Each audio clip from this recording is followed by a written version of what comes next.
ప్రజలందరూ బాగుండాలి. Start journey with smile. Be happy. Venkatagiri పట్టణంలోని మున్సిపాలిటీ కార్యాలయంలో జాయింట్ కలెక్టర్, రిటర్నింగ్ అధికారి ధ్యాన్ చంద్ర ఆధ్వర్యంలో విలేకరుల సమావేశం జరిగింది. ఎన్నికల నోటిఫికేషన్ చూపించడంతో పాటు ఎన్నికల్లో పాటించాల్సిన నిబంధనలను వివరించారు. ఈరోజు 18th ఏప్రిల్ మనకి తిరుపతి జిల్లా వెంకటగిరి కాన్స్టిట్యుయెన్సీలో మనము ఫామ్ 1 నోటిఫికేషన్ ఇవ్వబోతున్నాము. ఈరోజు మార్నింగ్ స్టేట్ వైడ్ మనకి గవర్నమెంట్ ఆఫ్ ఆంధ్రప్రదేశ్ నుంచి ఆంధ్రప్రదేశ్ గజెట్లో నోటిఫికేషన్ ఇవ్వడం జరిగింది. ఆ నోటిఫికేషన్ ఇచ్చిన వెంటనే ఫామ్ 1లో కాన్స్టిట్యుయెన్సీలో ఈరోజు నోటిఫికేషన్ ఇవ్వడం జరుగుతూ ఉంది. ఈ ఫామ్ 1 అనే నోటిఫికేషన్ మనం ప్రతి గవర్నమెంట్ ఆఫీస్లో కూడా ఈరోజు డిస్ప్లే చేసి, అంటే ఈ నోటిఫికేషన్ నుంచి తెలిసేది మనము నామినేషన్స్ అక్సెప్ట్ చేస్తాము. అంటే ఈ రోజు నుంచి 25th దాకా ప్రతిరోజు మార్నింగ్ 11 నుంచి 3 గంటల లోపల నామినేషన్స్ రిసీవ్ చేయడం జరుగుతుంది. అలాగనే 26th మనకి ఈ నామినేషన్స్ ఏదైతే రిసీవ్ చేశామో అవన్నీ కూడా స్క్రూటినీ చేయడం జరుగుతుంది.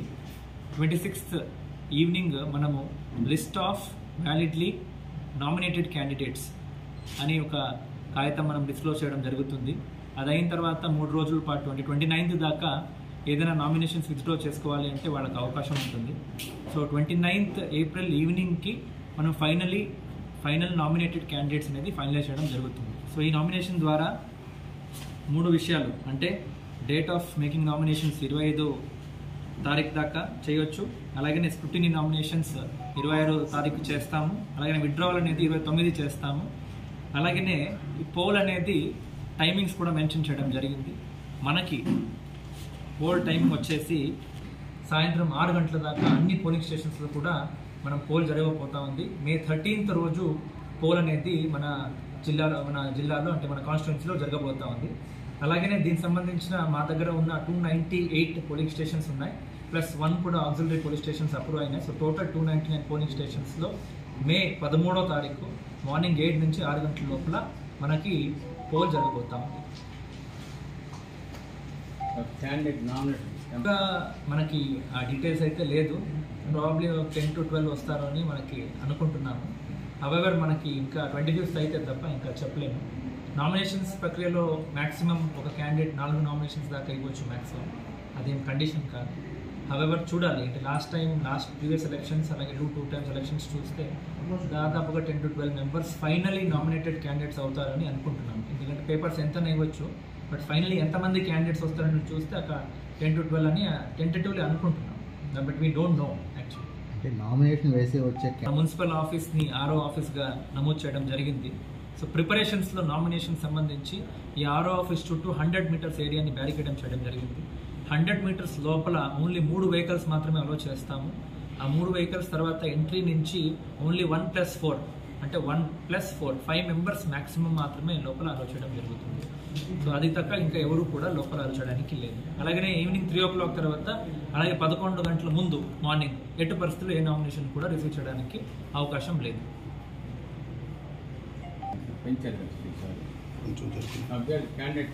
అభ్యర్థుల ఖర్చు వివరాలు.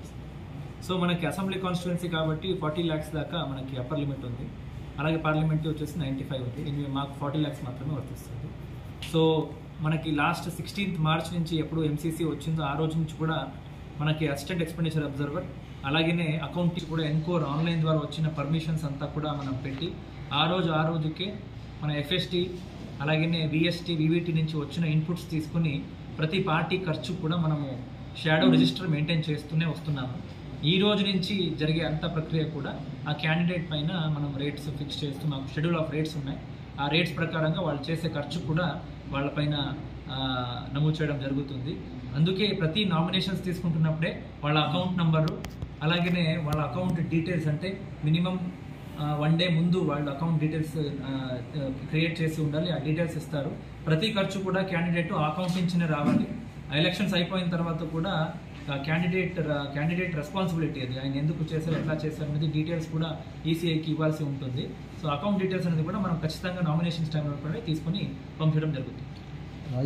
Activity should be with permission only. So దీనికే ఎలక్షన్ కమిషన్ ఆఫ్ ఇండియా ఒక ఎన్కోర్ అని ఒక పోర్టల్ క్రియేట్ చేసి అందు ద్వారానే పర్మిషన్స్ ఇవ్వాలి అని ఒక మోడల్స్ ఆపరెంట్ని తీసుకురావడం జరిగింది.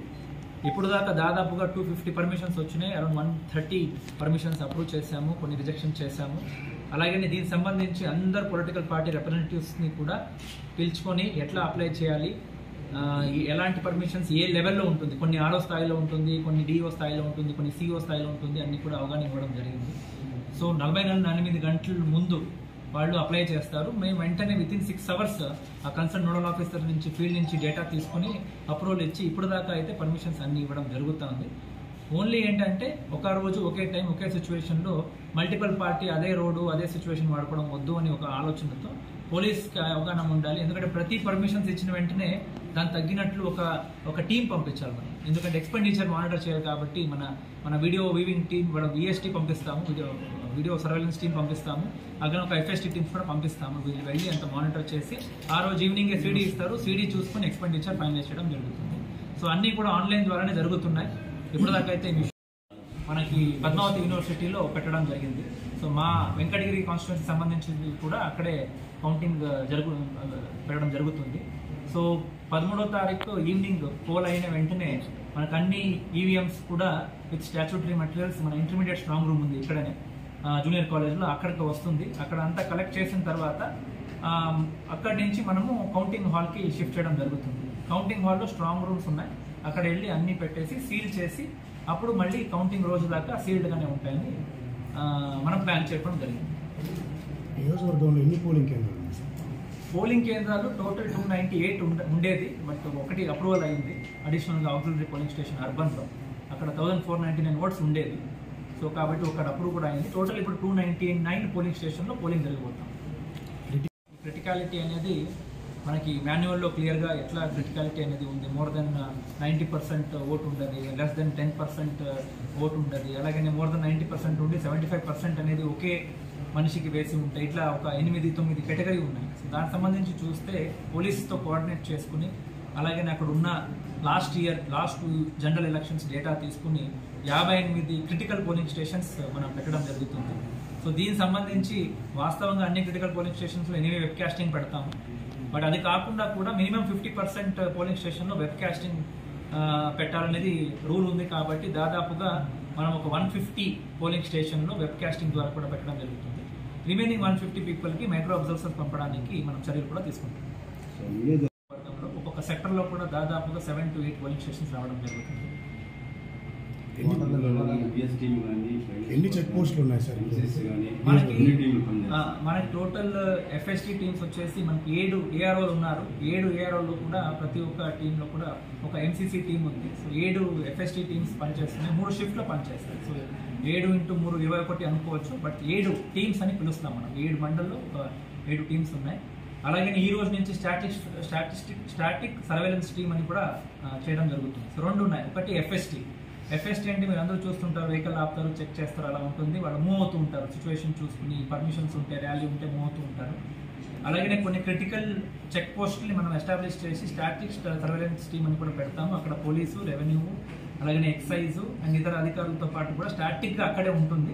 అక్కడే ఉంటుంది అనేది మనం ఎక్సైజ్ చేసి ఎందుకంటే మన వెంకటగిరి కాన్స్టిట్యున్సీలో 3 మండల్స్ తిరుపతి జిల్లా నుంచి ఉన్నాయి, 3 మండల్స్ నెల్లూరు జిల్లా నుంచి ఉన్నాయి. కాబట్టి ఆ బార్డర్లో కూడా ఒకటి రాపూర్ దగ్గర పెట్టడం జరిగింది. అది కాకుండా మనము ఎక్కడైనా పెట్టుకోవచ్చు. ప్రస్తుతానికి అయితే మన దగ్గర ఒక స్టాటిక్ సర్వేలెన్స్ టీం కూడా పెట్టడం జరిగింది. ఈ రోజు నుంచి వాళ్ళు కూడా మాకు రిపోర్ట్ పంపడం స్టార్ట్ చేస్తారు.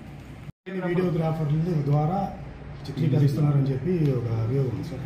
లేదండి, మళ్ళీ చెప్పండి. అనుభవం లేని వీడియోగ్రాఫర్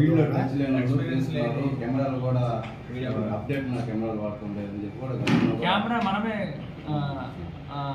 చూసుకున్నామంటే ఎఫ్ఎస్టీ టీమ్స్ కూడా ఆ రోజు ఫస్ట్ డేనే మనం అందరికీ ట్రైనింగ్ ఇవ్వడం జరిగింది. సో అందరూ కూడా ఇప్పుడు దాకా, ఎందుకంటే వాళ్ళు వీడియో చేసిన తర్వాత ఈవినింగ్ మాకు ఎనివే సీడీలు వస్తాయి, సీడీ అనలైజ్ చేస్తాం. అక్కడ ఏదైనా క్లియర్గా లేదు అంటే ఫస్ట్ 1 or 2 days ఇష్యూ ఉంటే, బట్ నౌ ఐ థింక్ అందరూ ట్రైన్డ్గా ఉన్నారు. కేస్ బై కేస్ ఏమైనా ఉంటే మళ్ళీ వాళ్ళకందరికీ కూడా ట్రైనింగ్ ఇవ్వడం జరిగింది. 1,42,985 ఓటర్స్ ఉన్నారండి. అందులో 1,18,604 మెన్, అలాగే 1,24,377 విమెన్ ఉన్నారు. ట్రాన్స్జెండర్స్ 4 ఉన్నారు. సో ఈ ఎనీవే ఓటర్ అప్డేషన్ అనేది కంటిన్యూస్లీ ఇప్పుడు కూడా జరుగుతూ ఉంది. 14వ తారీఖు దాకా Form 6 మనం అక్సెప్ట్ చేస్తాం. 14వ తారీఖు తర్వాత ఏం Form 6 వచ్చినా కూడా మనము తీసుకోవడానికి లేదు, అంటే తీసుకుంటాము కానీ ప్రాసెస్ చేయము. సో 14వ తారీఖు దాకా వచ్చిన అప్లికేషన్స్ని 7 రోజు అంటే 14 + 7 అంటే 21 రోజు అయిన తర్వాత ఓపెన్ అవుతాయి. 7 రోజు స్టాట్యూటరీ టైం ఉంటుంది. సో 22వ తారీఖు మనం అన్ని ఫైనలైజ్ చేసి అప్పుడు next mark electoral roles, final electoral roles అన్నీ కూడా ఫైనలైజ్ చేయడం జరుగుతుంది. ఈ యాక్టివిటీ జరగబోతా ఉంది. దాదాపు ఈ రోజు కూడా అరౌండ్ 200 రోజుకి ఓపెన్ అవుతున్నాయి, డిస్పోజ్ చేస్తూ వెళ్తున్నాము క్లెయిమ్స్ అనేది. Important activity in our democracy. So కాబట్టి ప్రతి vote important. Especially first time ఎవరెవరు ఓట్ చేస్తున్నారో 18 to 19 years మీరందరూ దయచేసి బయట వచ్చి ఓటు వేయాలి. సో ఎందుకంటే ఈ లార్జెస్ట్ డెమోక్రసీలో ప్రతి ఒక్క ఓటు కూడా ఇంపార్టెంట్. మీరు వచ్చి ఓటు వేస్తేనే ఈ యొక్క యాక్టివిటీకి ఇంపార్టెన్స్ ఉంటుంది అనేది నేను కోరుతున్నాను. అలాగనే మనకి చాలామంది voters specially election commission of India నుంచి కూడా మాకు ఈ టైం హోమ్ ఓటింగ్ పైన చాలా ఫోకస్ చేస్తున్నాము. 85+ పీడబ్ల్యూడీ ఓటర్స్ ఎవరైనా నిజంగా రాలేని పరిస్థితిలో ఉంటే ప్రతి ఇంటికి కూడా మనము ఫామ్ 12ని పంపించి కన్సెంట్ తీసుకోవడం జరుగుతుంది. ఈ ఫామ్ 12 అనేది ఖచ్చితంగా 85+ వాళ్ళు అక్కడే ఇంట్లోనే ఓట్ చేయండి అనేది కాదు, ఇది ఓన్లీ ఒక అవకాశం. బట్ నాకు వచ్చిన ఫీడ్బ్యాక్ ప్రకారం చాలామందికి ఆ రోజు ఓటు వేయడానికి బయట వచ్చి వేయడమే ఒక మంచి ఆస్కారం. ఎందుకంటే వాళ్ళందరికీ ఫెసిలిటేట్ చేయడానికి ప్రతి పోలింగ్ స్టేషన్లో కూడా మనం ఏఎంఎఫ్ ఫెసిలిటీస్ ఇచ్చి ప్రతి వాళ్ళు కూడా ఇంక్లూజివ్ ఓటింగ్ చేయడానికి అన్ని చర్యలు కూడా తీసుకోవడం జరిగింది. ప్రతి పోలింగ్ స్టేషన్లో ఫర్ ఎగ్జాంపుల్ మనకి ఒక ర్యాంప్ పెట్టాము, ఒక లైట్ ఫెసిలిటీ ఉంది, సపరేట్ లైన్ ఉంటుంది, ఎవరైనా లాక్టేటింగ్ వీల్ చైర్ పెట్టడం జరుగుతుంది. ఇట్లా ఇంక్లూజివ్ ఓటింగ్ ఉంటుంది. అయినా ఎవరైనా స్పెసిఫికల్లీ మరీ ఇంకా బెడ్రిడన్ ఉన్నాము రాలేము అలాంటి వాళ్ళే వాలంటరీగా మాకు కావాలి అని అనిపిస్తే మనం హోమ్ ఓటింగ్ కూడా చర్యలు తీసుకుంటున్నాము. సో మా రిక్వెస్ట్ ఏంటంటే ఇది largest democracy in the world. ప్రతి ఓటు ఉన్న వాళ్ళు కూడా దయచేసి ఆ రోజు బయట వచ్చి మీరేమీ ప్లానింగ్ చేయకుండా ఆ రోజు మీ ఓటింగ్ హక్కు మీరు వినియోగించాలని నేనైతే కోరుకుంటున్నాను. 2 లక్షలు మనము 14 సీజర్స్ చేసాము. 24 లక్షలు అమౌంట్ సీజ్ చేయడం జరిగింది. సో సీజ్ చేయడం అనేది ఏంటంటే సపోజ్ వాస్తవానికి మోర్ దెన్ 50,000 ఎవరు కూడా పట్టుకుని వెళ్ళకూడదు. సో మోర్ దెన్ 50,000 ఎవరైనా పట్టుకుని వెళ్తే సో ఆ టైంలో ఏదైనా వాళ్ళు ఎఫ్ఎస్టీ టీమ్స్కో విఎస్టీ టీమ్స్కో దొరికింది. సో ఆ అమౌంట్ అనేది ట్రెజరీలో డిపాజిట్ చేయడం జరుగుతుంది. అలాగే మోర్ దెన్ 10 lakhs ఉంటే వెంటనే మనం ఇన్కమ్ ట్యాక్స్ డిపార్ట్మెంట్కి ఇన్ఫార్మ్ చేస్తాం. వాళ్ళ టీం వస్తారు, వాళ్ళ టీం కూడా దాన్ని కాగ్నిజెన్స్ తీసుకుని వాళ్ళు ఎంక్వైరీ వాళ్ళ ప్యారల్గా యాక్టివిటీ చేయడం స్టార్ట్ చేస్తారు. ఇవన్నీ కేసెస్ కూడా మనము 24 గంటల లోపలనే వెంటనే మా దృష్టికి వచ్చిన తర్వాత మేము డీజీసీ అంటే డిస్ట్రిక్ట్ గ్రీవెన్స్ కమిటీ అని ఒకటి ఉంది. ఈ అన్ని కేసెస్ మనం రెఫర్ చేస్తాము. ఆ రెఫర్ చేసిన వెంటనే వితిన్ 24 hours సపోజ్ ఏదైనా జెన్యున్ అమౌంట్ ఉంటే లెస్ దెన్ 10 lakhs ఉంటే వెంటనే అది రిలీజ్ చేయాలంటే చర్యలు మనకి తిరుపతి అంటే కలెక్టరేట్ లెవెల్లో ఒక DGC district grievance committee will take decision and release చేయడం జరుగుతుంది. సార్ ఇంకొకటి ఎన్నడూ లేని విధంగా వీడియోగ్రాఫర్స్ వాస్తవంగా చెప్పాలంటే టోటల్ 299 పోలీస్ స్టేషన్ కూడా వీడియోగ్రాఫర్ కావాలి. వీడియోగ్రాఫర్స్ ఐడెంటిఫై చేస్తున్నాం ఇప్పుడు కూడా. అలాగనే మనకి వీడియోగ్రాఫర్స్ ప్రొఫెషనల్ వీడియోగ్రాఫర్స్ ఇప్పుడు తిరుపతి అనుకోండి చాలా ఈజీగా దొరికేస్తారు మాకు కావాల్సిన వీడియోగ్రాఫర్స్. ఎక్కడెక్కడ వీడియోగ్రాఫర్ దొరకట్లేదు అంటే ఇంకా some alternate arrangement has to be done. So అలా ఎప్పుడెప్పుడు కేస్ బై కేసు మాకు కావాల్సిన క్వాలిటీని మనం కొనుగోలు చేసి మనమే వీడియోగ్రఫీ చేయడం జరుగుతూ ఉంది. ఎందుకంటే చేయాలి, ఎవరో ఒకరు చేయాలి. Because if you are not able to find somebody has to already working చేస్తున్న వీడియోగ్రాఫర్ని తీసేసి మరీ ప్రొవైడ్ చేశారని చెప్పి అట్లా మీరు కేస్ బై కేసు నాకు చెప్తే కొంచెం నేను వెరిఫై చేస్తానండి. నా దృష్టికి అయితే ఇప్పటిదాకా ఇక్కడే సార్ సపోజ్ ఇక్కడ మున్సిపల్ ఆఫీస్కి సంబంధించి ఎంసీఎంసీకి సంబంధించి వీటి కావచ్చు వర్కింగ్ చేస్తున్న వీడియోగ్రాఫర్ మాకు ఆల్రెడీ వాళ్ళు ప్రొవైడ్ చేశారు, సో మీరు రావద్దు అని చెప్పిన అంటే చూసాం. ఒకసారి ఇప్పుడు ఒక పర్సన్ ఎంప్లాయ్మెంట్ చేస్తే కంటిన్యూస్లీ ఆయన ఎంప్లాయ్మెంట్ చేస్తాం అనేది కంపల్సరీ ఏం కాదు. ఈ విషయం నాకు చెప్పారు. ఇప్పుడు చూద్దాం, నేను ఒకసారి ఎంక్వైరీ చేసి ఎందుకు ఇలా జరిగిందో కనుక్కుంటాను. It is up to the MCC head అంటే municipal commissioner or MPDO to engage anybody. They are at liberty to do it. మాకేముంది, ప్రతి వీడియోగ్రాఫర్ వీడియో తీయాలి, ఈవినింగ్ లోపల సీడీ ఇవ్వాలి, అకౌంటింగ్ టీమ్ ఆ వీడియో చూసి రేట్ ఫైనలైజ్ చేయాలి, ఈవినింగ్కి వెళ్ళి రేట్స్ ఫైనలైజ్ చేసి పార్టీ వారిగా క్యాండిడేట్ వారిగా అమౌంట్ వస్తే చాలు. So we are okay with that. Anyway ఎవరు పెట్టినా మనం ఐడి కార్డ్ ఇస్తాము, వాళ్ళు మాత్రమే వెళ్ళడానికి ఉంటుంది. అట్లా ఉంటుంది ఈ కేసు.